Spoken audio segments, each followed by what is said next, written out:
Hello students, अस्सलाम वालेकुम। आज का हमारा टॉपिक है अराइन्स और बेंजाइन्स। अराइन और benzene is highly reactive species derived from an aromatic ring by removal of two substituents। यानी अगर आप एरोमेटिक रिंग से suppose this is your aromatic ring, benzene ring, और आपके पास इधर है एक H और यहाँ पर कोई और सब्स्टिट्यूएंट है सपोज Y या एनी अदर आप कह सकते हैं Y। तो इफ आपका H जो है ये जाए विदाउट इलेक्ट्रॉन्स और आपका Y जाए with electrons, H goes without electrons, तो फिर ये इलेक्ट्रॉन्स अवेलेबल हो जाते हैं, और Y जाता है विद इलेक्ट्रॉन, यानी ये दोनों इलेक्ट्रॉन्स लेकर निकल जाते हैं, तो फिर ये दोनों इलेक्ट्रॉन्स यहाँ पर बॉन्डिंग बना सकते हैं। इस तरह आपके पास ये चीज़ आ सकती है, ठीक है जी, यहाँ ट्रिपल बॉन्ड आ सकता है। तो इस वजह से सिंपली इनको बेंजाइन भी कहते हैं या इनको अराइन्स का नाम भी दिया जाता है, ठीक है। ये मैंने यहाँ पे एग्जांपल इनकी बनाई हुई है, तो यहाँ मैंने R भी लगाया हुआ है। R मीन H या एन अदर एटम या ग्रुप हो सकता है, यानी इन दोनों कार्बन्स के अलावा R इधर इधर इधर इधर 4 में से जिस मर्जी पोजीशन पर आ सकता है। और दो बेंजीन्स ये अगर आपके पास जो ग्रुप्स हैं जो हमने रिमूव किए एरोमेटिक रिंग से, अगर ये दोनों साथ साथ वाली पोजीशन से रिमूव हुए हैं, जैसे यहाँ पर हुआ था H और Y, देन आपके पास यहाँ एक ट्रिपल बॉन्ड बनता है। This is called orthobenzyne. ये नाम भी दिया जाता है 1,2 डाइडिहाइड्रो।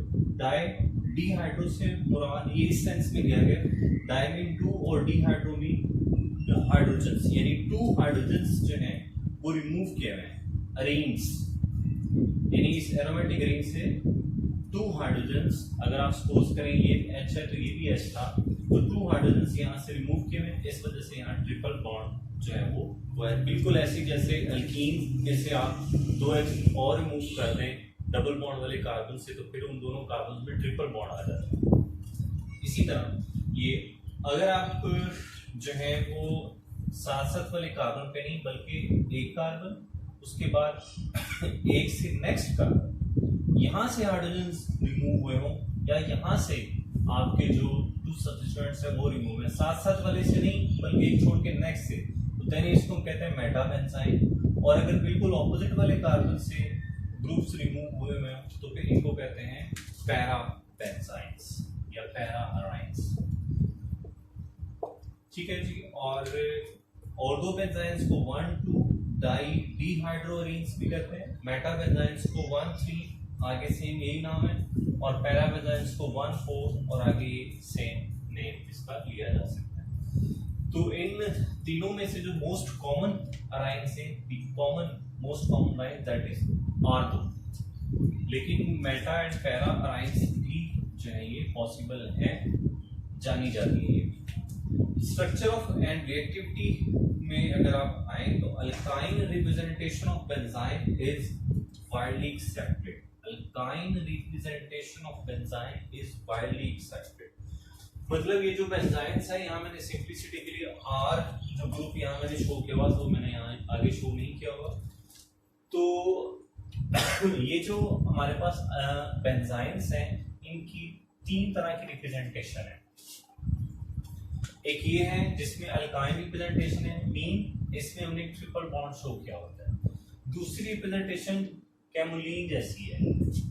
ये किस तरह से बन सकती है, अगर आप यहाँ से इन इलेक्ट्रॉन्स बॉन्ड को तोड़े, यहाँ से इस बॉन्ड को तोड़े और यहाँ से इस बॉन्ड को तोड़े, ठीक है जी, दरमियान से ये इलेक्ट्रॉन इधर ले आए और ये इलेक्ट्रॉन इधर ले आए, ये इलेक्ट्रॉन इधर ले आए, ये इलेक्ट्रॉन इधर ले आए, तो इस तरह यहाँ पे बॉन्ड्स बन जाते हैं, ठीक है जी। और ये दोनों इलेक्ट्रॉन्स को अगर आप इधर शेयर कर दें तो यहाँ पर इतनी अल्काइन से आप कैमुलाइन स्ट्रक्चर भी बना सकते हैं, कैमुलिन स्ट्रक्चर। और फिर बायरेडिकल स्ट्रक्चर क्या है कि अगर आप इन दोनों इलेक्ट्रॉन्स को ऐसे ही हमारा बेंजाइन का जो स्ट्रक्चर है तो इन दोनों इलेक्ट्रॉन्स को आप अलग अलग शो करें, इसको इसका इसको इसका, ये बायरेडिकल स्ट्रक्चर बन जाता है। इन तीनों स्ट्रक्चर में से अल्काइन रिप्रेजेंटेशन ये सबसे ज्यादा कॉमन है। आमतौर पे बेंजाइन्स को इस स्ट्रक्चर से रिप्रेजेंट किया जाता है, ना इस स्ट्रक्चर से और ना ही इस स्ट्रक्चर से। पर्टिकुलरली ऑर्थोएराइंस को तो अल्काइन रिप्रेजेंटेशन से ही शो किया जा सकता है, यानी इनमें बेंजीन में 2 डबल बॉन्ड्स और एक ट्रिपल बॉन्ड जो है उसको रिप्रेजेंट किया जाता है।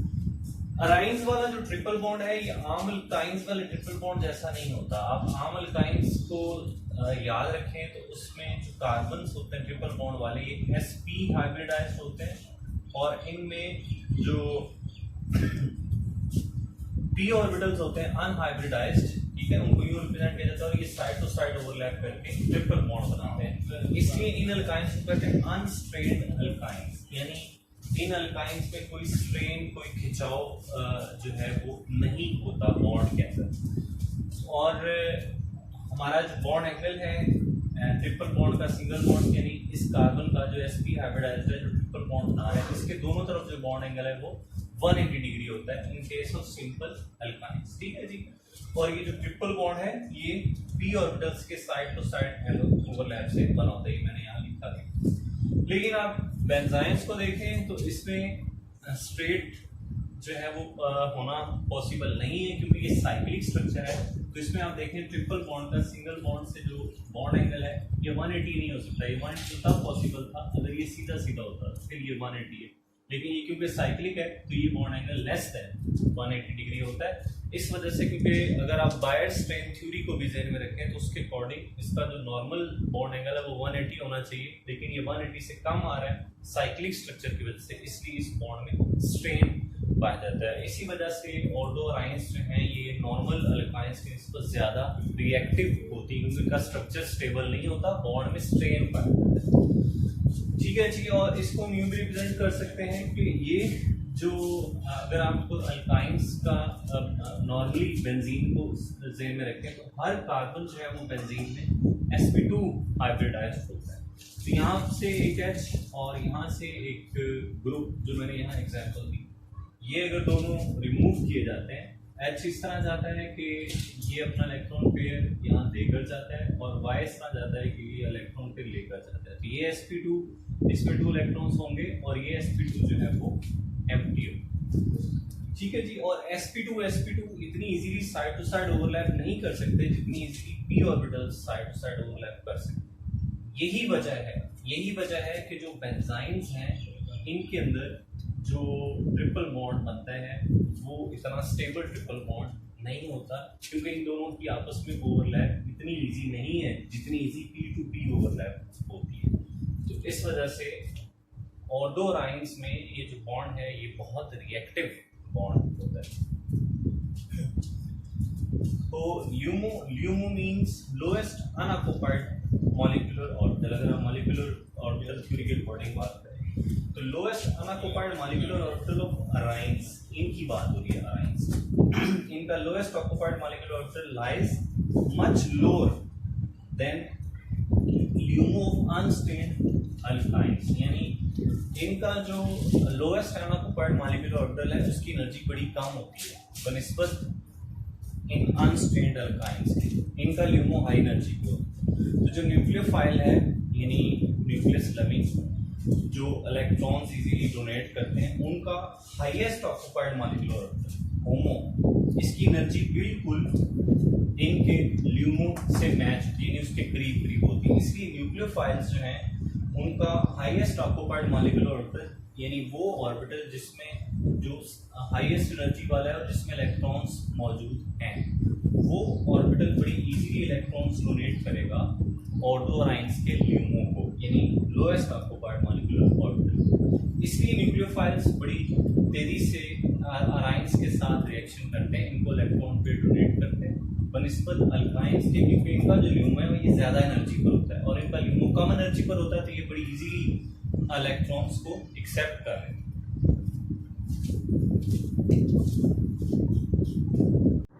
जी नेक्स्ट है कि benzynes have electrophilic character and undergo reactions with nucleophiles, यानी न्यूक्लियोफाइल से इलेक्ट्रॉन्स को अट्रैक्ट करती है, इसलिए इन्हें हम कहते हैं इलेक्ट्रोफिलिक है, इलेक्ट्रॉन लविंग। और इसी वजह से ये न्यूक्लियोफाइल्स के साथ रिएक्शन करते हैं। बेंजाइम्स बाकी तमाम इंटरमीडिएट्स की तरह हाईली अनस्टेबल है और वेरी रिएक्टिव। जनरेशन, जैसे कि बाकी रिएक्शन इंटरमीडिएट्स की तरह जो बेंजाइम्स हैं इन्हें भी हम इन साइटो यानी रिएक्शन के दौरान ही जनरेट कर सकते हैं, यानी ये इंटरमीडिएट के तौर पर जनरेट होते हैं और बाद में प्रोडक्ट्स में चेंज हो जाते हैं। इनको जनरेट करने के जो मेथड्स हैं हमारे पास वो हम एक एक करके डिस्कस करते हैं। डीहाइड्रोहेलोजिनेशन ऑफ अराइल हेलाइड्स, यानी एरोमेटिक हेलाइड्स कंपाउंड्स होंगे, फ्लोरीन, क्लोरीन, ब्रोमीन, आयोडीन, उनसे हमने डीहाइड्रो और हेलोजिनेशन करनी है, यानी हाइड्रोजन रिमूव करना है और हेलोजन भी रिमूव करना है। तो इसके लिए हमारे पास एक स्ट्रॉन्ग बेस होनी चाहिए। जैसे सोडियम अमाइड है, Na पॉजिटिव और NH2 नेगेटिव होता है, ये अमाइड अटैक करता है हाइड्रोजन पे और ये हाइड्रोजन को एक्सट्रैक्ट कर देता है। तो हाइड्रोजन आयन लूज हो जाता है, ये इलेक्ट्रॉन पेयर फिर यहाँ शिफ्ट हो जाता है हाइड्रोजन का, और हमारा जो हेलोजन है ये लीविंग ग्रुप के तौर पे निकलता है, इलेक्ट्रॉन्स लेकर निकल जाता है। तो इस तरह यहाँ पर बॉन्ड शिफ्ट हो जाता है तो हमें बेंजाइम प्रिपेयर हो जाती है। सेकेंड तरीका है फॉर्मेशन ऑफ ग्रिग्नर रीजेंट। इसमें आपने डाई हेलो एरोमेटिक कंपाउंड लेना है, यानी जिसमें 2 हेलोजेंस हो, और अगर आपने ऑर्थो बेंजाइम प्रिपेयर करनी है तो फिर ये दोनों एडजेसेंट पोजीशन पर होने चाहिए, जैसे ब्रोमीन के साथ क्लोरीन है, ऑर्थो पोजीशन पे होने चाहिए। तो हम मैग्नीशियम से in presence of ether reaction करवाएंगे तो ग्रिग्नर रीजेंट प्रिपेयर हो जाएगा।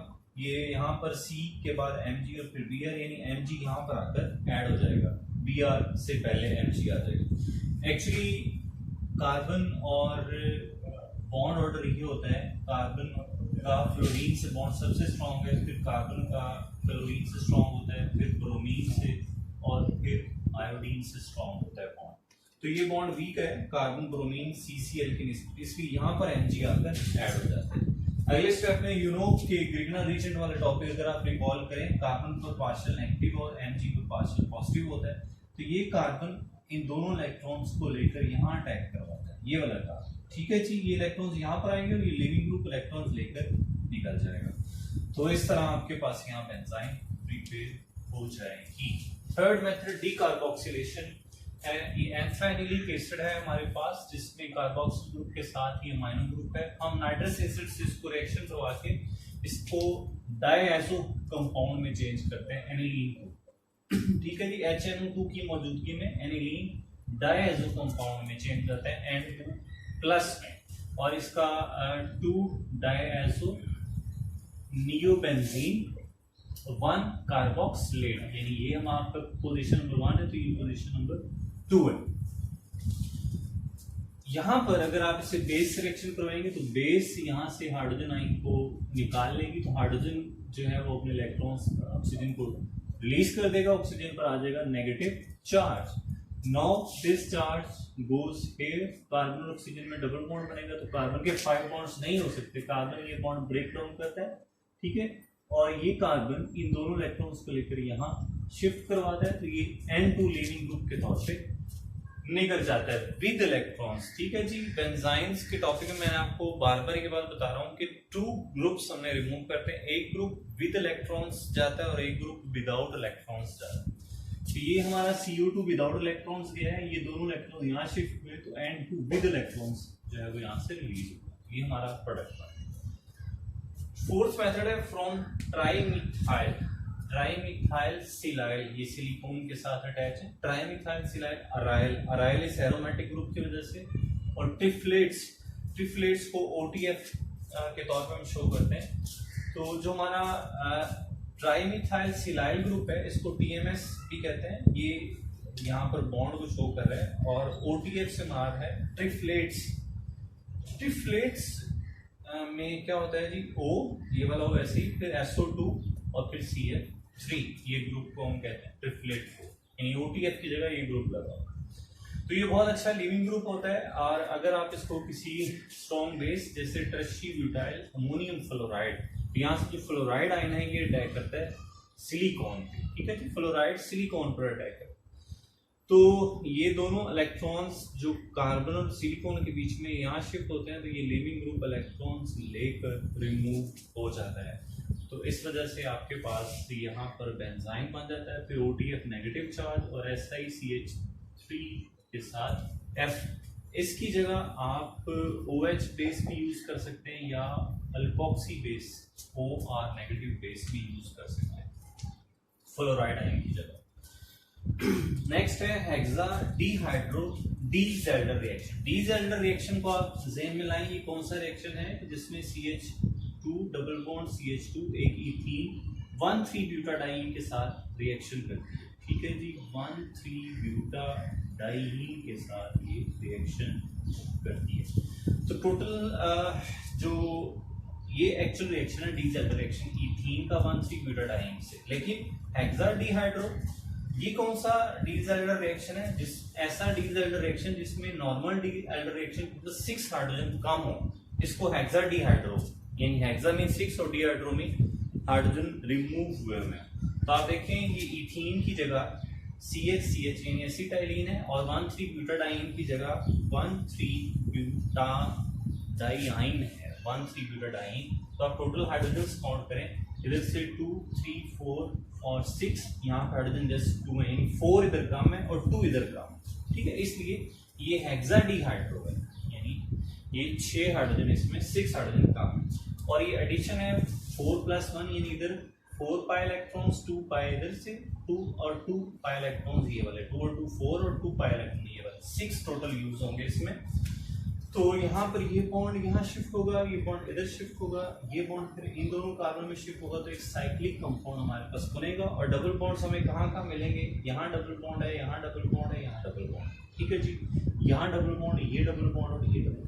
तो ये आपको याद हो बेंजाइन की जो क्यूमुलिन फॉर्म है और उसकी जो रेजोनेंस स्ट्रक्चर है दूसरा बेंजाइन स्ट्रक्चर ऐसे भी लिख सकते हैं। तो ये बेंजाइन की क्यूमुलिन फॉर्म है। ठीक है, जिसमें 1, 2 और 3 डबल बॉन्ड आते हैं, यहाँ डबल बॉन्ड रह जाता है, यहाँ डबल बॉन्ड बन जाता है, यहाँ डबल बॉन्ड रह जाता है, क्योंकि ये बॉन्ड इधर शिफ्ट हो जाता है। तो इस वजह से आपके पास ये आ सकता है, इसका रेजोनेंस स्ट्रक्चर यूं भी लिखा जा सकता है। तो ये भी बेंजाइन जनरेट करने का एक मेथड है।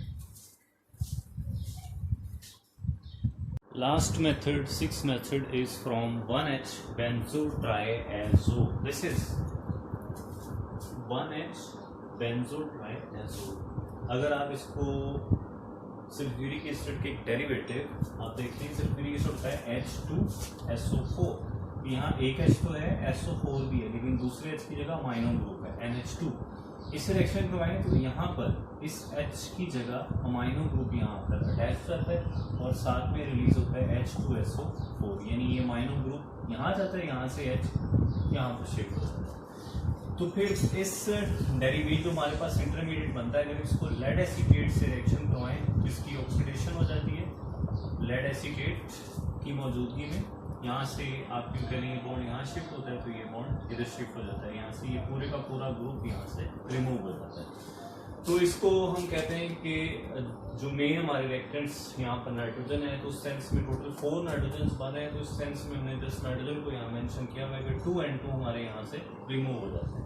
तो यहाँ पर हमारा जो एक बॉन्ड है वो शिफ्ट हो जाता है, इस तरह हमें बेंजाइन हासिल होती है। Thank you for watching. In next lecture we will discuss the reactions and applications of benzynes.